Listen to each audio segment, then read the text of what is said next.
Parashat Tetzavé. Tu feras confectionner pour Aaron ton frère des vêtements sacrés, un signe d'honneur et de majesté. Tu enjoindras donc à tous les artistes habiles que j'ai doués de génie, de l'art, qu'ils exécutent le costume d'Aaron, afin de le consacrer à mon sacerdoce. Or, voici les vêtements qu'ils confectionneront: un pectoral, un éphod, une robe, une tunique à mailles, une tiare et une écharpe. Ils composeront ainsi un saint costume à Aaron ton frère, comme exerçant mon ministère. Exode 28. Rambam relève que le sujet principal de la sidra est la confection des habits sacerdotaux. Leur confection doit en effet procurer à ceux qui vont les porter honneur et majesté, à l'instar des costumes royaux. Le texte poursuit au chapitre 28 du texte: tu feras la robe de l'éphod uniquement d'azur, tu adapteras au bord des grenades d'azur, de pourpre, d'écarlate et des clochettes d'or entremêlées tout alentour. Aaron doit la porter lorsqu'il sera en fonction pour que le son s'entende quand il entrera dans le saint lieu devant le Seigneur et quand il en sortira et qu'il ne meure point. Exode 28. Rabbeinu Bechaye commente que le son s'entende quand il entrera, c'est le son de Aaron, car en pénétrant dans le saint lieu, habillé des huit vêtements sacerdotaux, que l'on entende le son de sa voix pour que sa prière soit agréée. Au bruit de sa voix s'ajoute le tintement des clochettes de la robe d'éphod. La Torah enseigne à l'homme ici, dit Rabbeinu Bechaye, les règles de la bienséance sociale. Celui qui souhaite pénétrer dans l'enceinte du roi doit au préalable s'annoncer pour ne pas entrer précipitamment. Il y a donc une similitude entre le royaume terrestre et le royaume céleste. Toute visite importante dans l'enceinte royale est passible de la peine de mort, comme il est dit d'Assuérus, surtout si cette visite n'est pas annoncée, car toute personne non convoquée qui pénètre chez le roi, d'après une loi égale pour tous, il se met en danger de mort. Esther 4. Le grand pontife donc, avant de pénétrer dans le Saint-Lieu, devait soumettre sa personne face à la grandeur divine. Les clochettes au nord lui rappelaient cette soumission préalable au service de Dieu. Or, les habits avaient également pour fonction de rappeler la dignité et la majesté du Très-Haut. Ainsi, les vêtements avaient deux fonctions paradoxales. L'une, rappelant la magnificence royale et le couronnement du grand pontife, l'autre, rappelant l'humilité du Cohen face au roi des rois. Kedi Akar souligne que la couleur azur attachée à la robe de l'éphod fait référence à la mer, à l'océan dont il est dit: qui a fermé la mer avec des portes quand elle sortit jaillissante du sein maternel? Quand je briserai son élan par mes bannières, je lui poserai des verrous et des portes. Job 38. Celui qui prête attention à la robe d'azur du grand pontife voit se profiler devant ses yeux l'océan. Or la mer a reçu l'ordre de ne pas franchir des barrières. Il n'est pas étonnant donc de comprendre que la robe a pour fonction de réparer la faute due à la délation, au colportage et à la médisance. La bouche, les gencives, les dents jouent le rôle de murailles qui logiquement doivent enfermer la langue et l'empêcher de médire. Toute perception de l'objet du culte, comme le châle de prière, le talit lui-même azur, doit provoquer chez l'individu le souvenir de la mitzvah. Les clochettes qui tintèrent ont pour fonction de réparer la faute de la médisance comme le bâton qui teinte sur le métal. Le patriarche Abraham disait « Je ne suis que poussière et cendre ». Moïse proclamait « Qui sommes-nous » David a dit « Moi, je suis un ver et non un homme ».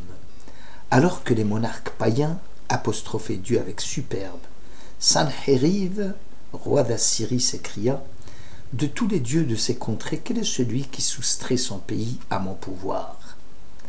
L'Éternel protégerait-il Jérusalem contre moi? Isaïe 36. Rachi nous explique que le propre de l'élection d'Israël tient dans l'humilité de celui-ci. Israël ne se glorifie ni de sa force physique, ni de sa richesse matérielle, car persuadé que c'est Dieu le maître de toutes choses.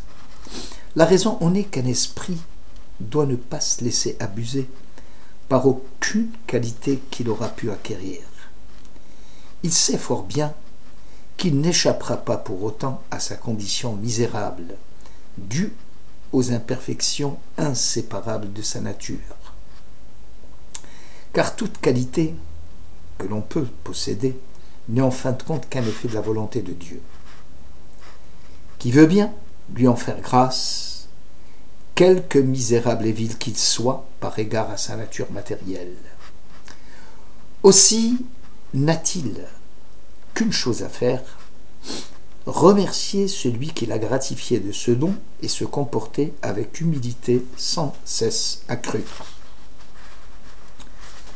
Comment payerai-je le Seigneur de retour pour toutes les faveurs qu'il m'a dispensées? Psaume 116. Seuls les grands hommes du judaïsme qui accédèrent au summum de la piété accédèrent en même temps au summum de l'humilité.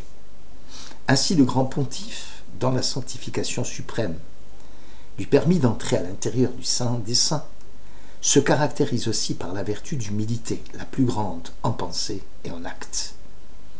Le Kohen Gadol, en pénétrant dans le lieu sacré, paré de ses habits royaux, entendait le tintement des clochettes qui lui rappelaient sans cesse l'homme humble, au maintien modeste, qui se tient tête baissée dans les allées et venues, aura part au monde futur.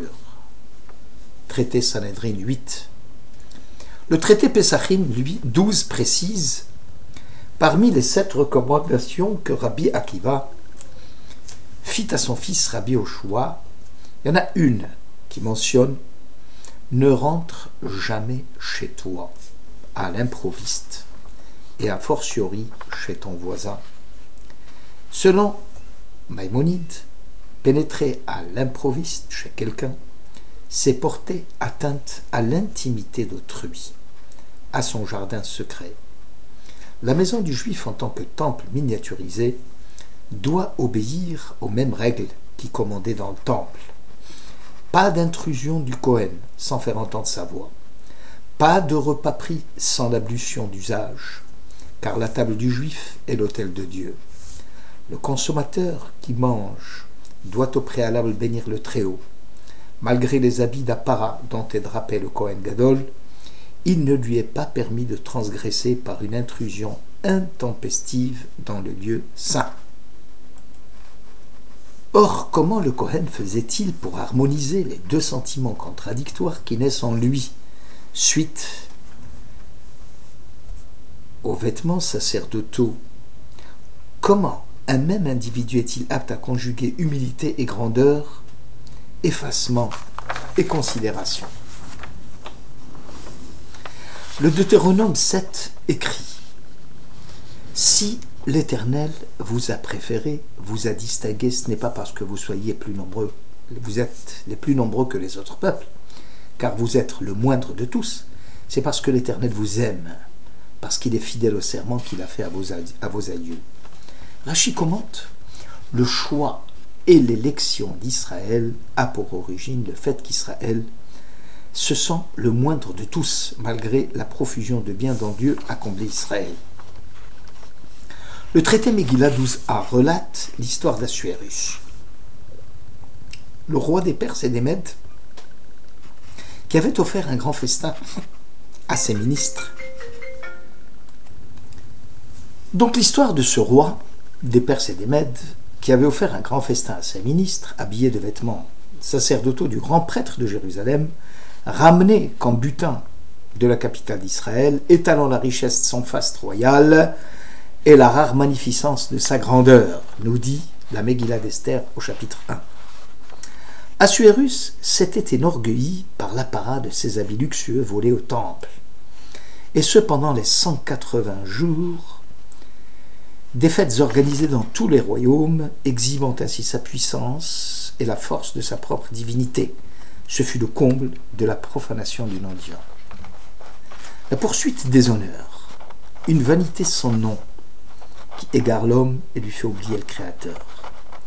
Assuérus ne manquera aucune occasion pour se faire voir, pour étaler sa richesse, vanter sa puissance et se montrer. Il expédia les lettres dans toutes les provinces royales, dans chaque province selon son système d'écriture et dans chaque peuplade selon son idiome, pour ordonner que tout homme serait maître dans sa maison et s'exprimerait dans la langue de sa nation. Vashti paiera de sa vie le refus de paraître devant le roi.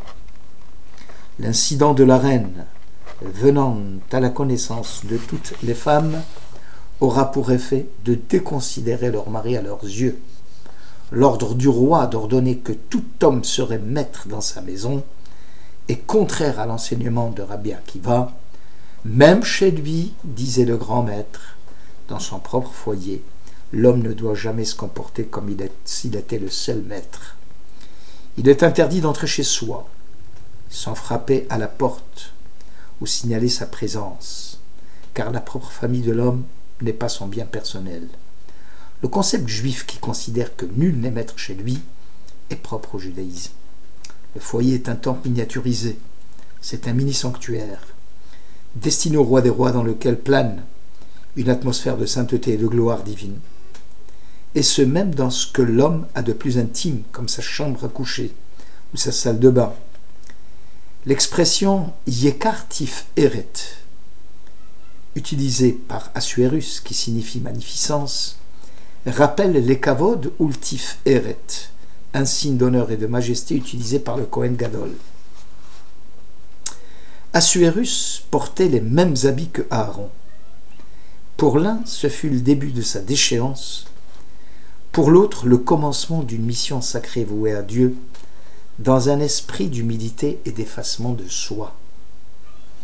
Les voies d'accès à l'humilité qui serviront d'antidote à l'orgueil et qui consistent pour l'homme à avoir honte devant le flot d'éloges dont les gens l'abreuvent, il sait qu'un seul maître du monde auquel va scier l'orgueil et la gloire, qu'il songe, dit-il, un instant, qu'il est là, devant Dieu, lui, la créature imparfaite, vide et méprisable, et son essence imprévue et souillée de ses actions. Comment osera-t-il ouvrir la bouche si on lui demande « Tu n'as plus de langue ?»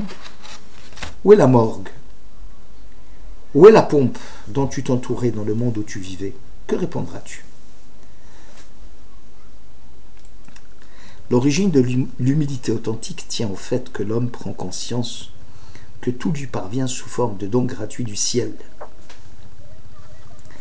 et qu'il ne lui revient en droit et en devoir absolument rien. C'est la faiblesse de l'esprit humain et de toutes les erreurs et les illusions auxquelles l'homme est sujet. Le danger d'erreur dont nous inspire une crainte constante nous fait rechercher toujours la possibilité de nous instruire auprès de tout homme et d'écouter toujours un avis de peur de faiblir. Qui est sage, disait le Maxime des Pères, celui qui apprend de tout homme. Et les proverbes de conclure, celui qui écoute un avis est sage. Merci de votre écoute.